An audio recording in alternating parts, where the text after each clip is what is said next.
ದಾವಣಗೆರೆ ಜಿಲ್ಲೆಯ ಚನ್ನಗಿರಿ ತಾಲೂಕಿನ ಸರ್ಕಾರಿ ಪ್ರೌಢಶಾಲೆ ತಾವರೆಕೆರೆ ಶಾಲೆಯಲ್ಲಿ ಮಂಗಳವಾರ ಸರ್ಕಾರಿ ಪ್ರೌಢಶಾಲಾ ತಾವರೆಕೆರೆ, ಸರ್ಕಾರಿ ಪ್ರೌಢಶಾಲೆ ದುರ್ವಿಗೆರೆ ಹಾಗೂ ಶ್ರೀ ಆಂಜನೇಯ ಪ್ರೌಢಶಾಲೆ ಮೇದಗೊಂಡನಹಳ್ಳಿ ಶಾಲೆಗಳ 10ನೇ ತರಗತಿ ವಿದ್ಯಾರ್ಥಿಗಳಿಗೆ ಪರೀಕ್ಷೆ ಒಂದು ಹಬ್ಬ ಬನ್ನಿ ಸಂಭ್ರಮಿಸೋಣ ಎಂಬ ಶೀರ್ಷಿಕೆಯಡಿ ಒಂದು ದಿನದ ಅಧ್ಯಯನ ಕ್ರಮ ಮತ್ತು ಪರೀಕ್ಷಾ ಯಶಸ್ಸಿನ ಕಾರ್ಯಾಗಾರವನ್ನು ಉದ್ಘಾಟಿಸಿ ಅವರು ಮಾತನಾಡಿದರು.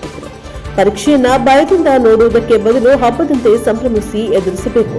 ಧನಾತ್ಮಕ ಮನೋಭಾವ, ಕ್ರಮಬದ್ಧ ಅಧ್ಯಯನ ಮತ್ತು ಆತ್ಮವಿಶ್ವಾಸವೇ ವಿದ್ಯಾರ್ಥಿಗಳ ಯಶಸ್ಸಿನ ಗುಟ್ಟು ಎಂದು ಚನ್ನಗಿರಿ ತಾಲೂಕು ಕ್ಷೇತ್ರ ಶಿಕ್ಷಣಾಧಿಕಾರಿ ಎಲ್ ಜಯಪ್ಪ ಹೇಳಿದ್ದಾರೆ.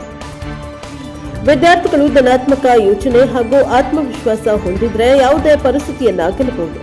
ಪೇಪರ್ ಬರೆಯುವಾಗ ಸರಿಯಾದ ಮನೋಭಾವ ಅತ್ಯಂತ ಮುಖ್ಯ. ಪರೀಕ್ಷೆಗೆ ಪೂರ್ವಭಾವಿಯಾಗಿ ಉತ್ತಮ ತಯಾರಿ ಮಾಡಿಕೊಂಡ್ರೆ ಯಶಸ್ಸು ಖಚಿತವಾಗುತ್ತದೆ ಎಂದು ತಿಳಿಸಿದ್ದಾರೆ. ಪರೀಕ್ಷಾ ಸಮಯದಲ್ಲಿ ವಿದ್ಯಾರ್ಥಿಗಳು ಆರೋಗ್ಯದ ಕಡೆ ಹೆಚ್ಚಿನ ಗಮನವನ್ನು ಹರಿಸಬೇಕು. ಸಮರ್ಪಕ ಸಮಯಕ್ಕೆ ಸರಿಯಾದ ಆಹಾರ ಹಾಗೂ ನೀರಿನ ಸೇವನೆ ಅತ್ಯವಶ್ಯಕ. ಮೊಬೈಲ್ ಬಳಕೆಯನ್ನ ನಿಯಂತ್ರಿಸಿ ಓದುವ ಸಮಯವನ್ನು ಸರಿಯಾಗಿ ಬಳಸಿಕೊಳ್ಳಬೇಕು ಎಂದು ಸಲಹೆಯನ್ನ ನೀಡಿದ್ದಾರೆ.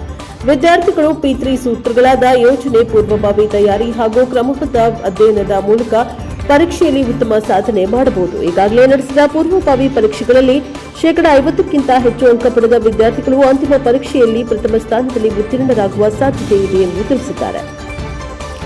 ಪರೀಕ್ಷೆಯ ಭಯದಿಂದ ಸೋಲನ್ನ ಒಪ್ಪಿಕೊಳ್ಳುವುದು ತಪ್ಪು. ಸೋಲನ್ನ ಎದುರಿಸಿ ಅದನ್ನೇ ಸಬಲಗೊಳಿಸುವ ಮನೋಭಾವ ವಿದ್ಯಾರ್ಥಿಗಳಲ್ಲಿ ಬೆಳೆಯಬೇಕು. SSLC ಪರೀಕ್ಷೆಯಲ್ಲಿ ಹೆಚ್ಚಿನ ಅಂಕ ಗಳಿಸಿದ್ರೆ ಮುಂದಿನ ವಿದ್ಯಾಭ್ಯಾಸಕ್ಕೆ ಉತ್ತಮ ಅವಕಾಶಗಳು ಲಭ್ಯವಾಗುತ್ತವೆ. ಅನೇಕ ಶಿಕ್ಷಣ ಸಂಸ್ಥೆಗಳಲ್ಲಿ ಉಚಿತ ಶಿಕ್ಷಣ ಸಿಗುವ ಮೂಲಕ ಪಾಲಕರ ಆರ್ಥಿಕ ಭಾರವು ಕಡಿಮೆಯಾಗುತ್ತದೆ ಎಂದು ತಿಳಿಸಿದ್ದಾರೆ. ಈ ಸಂದರ್ಭದಲ್ಲಿ ಜಿಪಿ ಲಿಂಗೇಶಮೂರ್ತಿ, ಹಿರಿಯ ಸಹ ಶಿಕ್ಷಕರು, ಸರ್ಕಾರಿ ಪ್ರೌಢಶಾಲೆ ದುರ್ವಿಗೆರೆ ಮುಖ್ಯ ಶಿಕ್ಷಕ ಎಚ್ ಆಂಜನೇಯ, ಶ್ರೀ ಆಂಜನೇಯ ಪ್ರೌಢಶಾಲೆ ಮೇದಗೊಂಡನಹಳ್ಳಿ ಮುಖ್ಯ ಶಿಕ್ಷಕ ಮಹದೇವಪ್ಪ ಉಪಸ್ಥಿತರಿದ್ದರು. ಸಂಪನ್ಮೂಲ ವ್ಯಕ್ತಿಗಳಾಗಿ ಸರ್ಕಾರಿ ಪ್ರೌಢಶಾಲೆ ಕರೇಕಟ್ಟೆ ಗಣಿತ ಶಿಕ್ಷಕ ವೆಂಕಟೇಶ್, ಸರ್ಕಾರಿ ಪ್ರೌಢಶಾಲೆ ದುರ್ವಿಗೆರೆ ಇಂಗ್ಲಿಷ್ ಶಿಕ್ಷಕ ರಾಜ್ಕುಮಾರ್, ಸರ್ಕಾರಿ ಪದವಿ ಪೂರ್ವ ಕಾಲೇಜು ಚನ್ನಗಿರಿ ವಿಜ್ಞಾನ ಉಪನ್ಯಾಸಕ ಶಶಿಕುಮಾರ್ ಹಾಗೂ ಶ್ರೀ SMRHS ರಾಜಗೊಂಡನಹಳ್ಳಿ ವ್ಯಕ್ತಿತ್ವ ವಿಕಸನ ತರಬೇತುದಾರ ವಿಜಯಕುಮಾರ್ ಮಾರ್ಗದರ್ಶನ ನೀಡಿದ್ದಾರೆ. ಕಾರ್ಯಕ್ರಮದ ಅಧ್ಯಕ್ಷತೆಯನ್ನು SMC ಅಧ್ಯಕ್ಷ TM ಗಿರೀಶ್, ಸದಸ್ಯರುಗಳಾದ ಶಂಕರಪ್ಪ, ಈಶ್ವರಪ್ಪ, ಪ್ರಸನ್ನಕುಮಾರ, ಪಾರ್ವತಮ್ಮ, ಹಿರಿಯ ಸಹ ಶಿಕ್ಷಕ ಮುರುಡಪ್ಪ, ಶಿಕ್ಷಕಿಯರು ಉಪಸ್ಥಿತರಿದ್ದರು. ಕಾರ್ಯಕ್ರಮವನ್ನು ಸಾಂಸ್ಕೃತಿಕ ಕಾರ್ಯದರ್ಶಿ ಶ್ರೀಮತಿ ಗೌರಮ್ಮ ನಿರೂಪಿಸಿದ್ದಾರೆ. ಬ್ಯೂರೋ ರಿಪೋರ್ಟ್ ಬಲರಾಜ್ ಕಿನಲ್ಲಿ ಹಂಕಲು NKS TV ದಾವಣಗೆರೆ.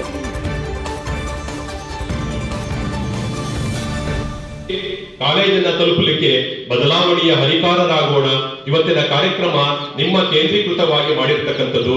ಈ ಎಲ್ಲ ವಿಚಾರಗಳನ್ನ ಮನಸ್ಸಿನಲ್ಲಿಟ್ಟುಕೊಂಡು ಇವತ್ತಿನ ಕಾರ್ಯಕ್ರಮದ ಯಶಸ್ಸನ್ನು ಪಡೆದುಕೊಂಡು ಈ 3 ಶಾಲೆಯ ಎಲ್ಲ ವಿದ್ಯಾರ್ಥಿಗಳು 100% ಫಲಿತಾಂಶವನ್ನು ಪಡೆದುಕೊಂಡು ಈ ಕೇಂದ್ರಕ್ಕೆ ಉತ್ತಮವಾದಂತಹ ಹೆಸರು ತರೋಣ ಅಂತ ಹೇಳ್ತಾ, ವೇದಿಕೆಯಲ್ಲಿ ಆಸೀನರಾಗಿರುವಂತಹ ಇಲ್ಲಿ ನಡೆದಿರ್ತಕ್ಕಂಥ ಎಲ್ಲರಿಗೂ ಮತ್ತೊಮ್ಮೆ ಸ್ವಾಗತವನ್ನು ಕೋರ್ತಾ ನನ್ನ ಮಾತಿಗೆ ವಿರಾಮ ಹೇಳ್ತಾ ಇದ್ದೀನಿ. ಬೆಳಕು ಎಷ್ಟು ಮುಖ್ಯವೋ ನಮ್ಮ ಒಂದು ಒಳ್ಳೆಯ ಜೀವನಕ್ಕೆ, ಸುಂದರವಾದಂಥ ಬದುಕಿಗೆ ಶಿಕ್ಷಣ ಎನ್ನುವ ಆಭರಣ ಬೇಕು. ಅರ್ಥ ಆಯ್ತಾ? ನೋಡಿ, ನೀವು ಮೊದಲೇ ಹೇಗಿದ್ರಿ, ಈಗ ಹೇಗಾಗಿದ್ರಿ, ಬದಲಾವಣೆ ಆಗಿದ್ರಲ್ವಾ? ಯಾವುದರಿಂದ? ಶಿಕ್ಷಣದಿಂದ, ಶಾಲೆ ಬರೋದ್ರಿಂದ. ನಿಮ್ಮನ್ನು ಶಾಲೆ ಕರ್ಕೊಂಡ್ಬರ್ದಂಗೆ ಊರಲ್ಲೇ ಬಿಟ್ಬಿಟ್ಟಿದ್ರೆ ಏನಾಗ್ತಿದ್ರಿ? ಹೇಳಕ್ಕಾಗ್ತಿರಲಿಲ್ಲ ಅಲ್ವಾ? ಎಷ್ಟು ಮಾಡಿಫಿಕೇಶನ್ ಆಗಿದ್ರಲ್ವಾ? ಓಕೆ, ಅದಕ್ಕೋಸ್ಕರನೇ ಇವತ್ತು ವಿಶೇಷವಾಗಿ ನಿಮಗೆ 10ನೇ ತರಗತಿ ಏನು ಮಾರ್ಚ್ 18ರಿಂದ ಎಕ್ಸಾಮನ್ನು ಫೇಸ್ ಮಾಡ್ತೀವಿ. ಈ ಪರೀಕ್ಷೆಯನ್ನು ಬರೆಯುವಂಥ ಎಲ್ಲ 3 ಶಾಲೆಯ ವಿದ್ಯಾರ್ಥಿಗಳಿಗೆ ಇವತ್ತು ಪರೀಕ್ಷೆ ಒಂದು ಹಬ್ಬ, ಬನ್ನಿ ಆಚರಿಸೋಣ, ಸಂಭ್ರಮಿಸೋಣ. ಅಂದರೆ ಯಾರಾದರೂ ಹಬ್ಬ ಅಂದರೆ ನೀವು ಬೇಜಾರ ಮಾಡ್ಕೊತೀರಾ, ಸಪ್ಪೆ ಮೊರೆ ಹಾಕೊಳ್ತೀರಾ, ಭಯ ಬೀಳ್ತೀರಾ, ಟೆನ್ಷನ್ ಮಾಡ್ಕೊತೀರಾ. ಹಬ್ಬ ಅಂದರೆ ಫುಲ್ ಜೋಶಾಗಿರ್ತೀರಲ್ವಾ? ಹಾಗೆ ಪರೀಕ್ಷೆ ಅಂದರೂ ಸಹ ಪರೀಕ್ಷೆಗೆ ಬೇಕಾದ ಎಲ್ಲ ಪೂರ್ವ ಸಿದ್ಧತೆಗಳನ್ನ ಚೆನ್ನಾಗಿ ಮಾಡಿಕೊಂಡ್ರೆ ಪರೀಕ್ಷೆ ಒಂದು ರೀತಿ ಆಟ. ಬನ್ನಿ ಆಡಿ ಗೆಲ್ಲೋಣ, ಅಥವಾ ಪರೀಕ್ಷೆ ಒಂದು ಹಬ್ಬ, ಬನ್ನಿ ಆಚರಿಸೋಣ, ಸಂಭ್ರಮಿಸೋಣ. ಫುಲ್ ಜೋಶಲ್ಲಿ ಇರಬೇಕನ್ನೋ ಕಾರಣದಿಂದ ಇವತ್ತು ನಿಮಗೆ ಈ ಕಾರ್ಯಕ್ರಮವನ್ನು ಆಯೋಜನೆ ಮಾಡಿದ್ರು. ನಿಮ್ಮ ಒಂದು 9 ವರ್ಷ ತುಂಬಿ 10 ವರ್ಷದ ಶಿಕ್ಷಣವನ್ನು ಮಾಡ್ತಿದ್ದೀರಿ. ಮುಂದಿನ ಭವಿಷ್ಯದ ದೃಷ್ಟಿಯಿಂದ ಈ 10ನೇ ತರಗತಿ ಬಹಳ ಪ್ರಮುಖವಾದಂಥ ಘಟ್ಟ. ಈ ಘಟ್ಟದಲ್ಲಿ ನೀವೆಲ್ಲರೂ ಉತ್ತೀರ್ಣರಾಗಬೇಕು, ತೇರ್ಗಡೆ ಆಗಬೇಕು. ಆಗ ಮಾತ್ರ ನಿಮ್ಮ ಬದುಕು ಚೆನ್ನಾಗಾಗುತ್ತೆ. ಇಲ್ಲಿ ಯಾರಾದ್ರೂ ಸ್ಟೇ ಆಗ್ಬಿಟ್ರಿ, ಡ್ರಾಪ್ ಆಗ್ಬಿಟ್ರಿ, ಮುಂದೆ ನಿಮ್ಮ ಭವಿಷ್ಯ ಸ್ವಲ್ಪ ಮಂಕಾಗ್ಬಿಡುತ್ತೆ. ಆ ಒಂದು ಉದ್ದೇಶದಿಂದ ನಾವಿವತ್ತು ಪರೀಕ್ಷೆಗೆ ಮಕ್ಕಳಿಗೆಲ್ಲ ಚೆನ್ನಾಗಿ ಸಜ್ಜು ಮಾಡಬೇಕು. ಒಂದೊಂದು ವಿದ್ಯಾರ್ಥಿಯ ಒಂದು ಟೆನ್ಷನ್ ಒಂಥರ ಇರುತ್ತೆ. ಒಬ್ರು ಚೆನ್ನಾಗಿ ಓದಿರ್ತಾರೆ, ಆದರೆ ಪರೀಕ್ಷೆ ಭಯ ಜಾಸ್ತಿ ಇರುತ್ತೆ. ಕೆಲವರು ಓದಿರಲ್ಲ, ಧೈರ್ಯ ಜಾಸ್ತಿ ಇರುತ್ತೆ. ಅವರು ಈ ಟೆನ್ಷನ್ ಮಾಡ್ಬೇಕಲ್ಲ, ಅವ್ರಿಗೆ ಚೆನ್ನಾಗಿ ಬರೀತಾರೆ. ಅರ್ಥ ಆಯ್ತಾ? ಕೆಲವರು ಇನ್ನೂ ಶುರುವೇ ಮಾಡಿಲ್ಲ, ಈಗ ಶುರು ಮಾಡ್ಬೇಕಂತ ಇರ್ತಾರೆ, ಅವ್ರಿಗೂ ಇದು ಅನುಕೂಲ. ಸೊ ಈ ಒಂದು ದಿಸೆಯಲ್ಲಿ ಪರೀಕ್ಷಾ ಸಮಯದಲ್ಲಿ ನಿಮ್ಮ ಮನಸ್ಸುಗಳು ಬಹಳ ಮುಖ್ಯ. ಒಳ್ಳೆ ಮನಸ್ಸು ಮಾಡಿ ಹೇಳುವ ಎಲ್ಲ ಅಂಶಗಳನ್ನ ತಿಳ್ಕೊಂಡು ಆ ಪ್ರಕಾರ ಹುಮ್ಮಸ್ಸಿಂದ, ಜೋಶಿಂದ ಇರೋಂಥ ಪೊಟೆನ್ಶಿಯಲಿಟಿ ಇನ್ನೂ ಹೈಕಾಗುತ್ತೆ. ಇನ್ನು ಎಷ್ಟು ದಿವಸ ಉಳಿತು? ಹೆಚ್ಚು ಕಡಿಮೆ 1 ತಿಂಗಳು. Third preparatory. ಹಾಗಾಗಿ ಪರೀಕ್ಷೆ ಬರ್ತಾ ಇದೆ. ಎಲ್ಲರೂ ಸ್ವಲ್ಪ ಹೈ ಅಲರ್ಟ್ ಆಗಬೇಕು. ಎಲ್ಲ ಸ್ಟ್ರೈಟ್ ಆಗಿ ಕೂತಿರಲ್ಲ? ನಾನು ಹೇಳೋದೆಲ್ಲ ಕೇಳಿಸುತ್ತಲ್ಲ? ಖುಷಿಯಾಗಿ ಕೇಳಬೇಕು.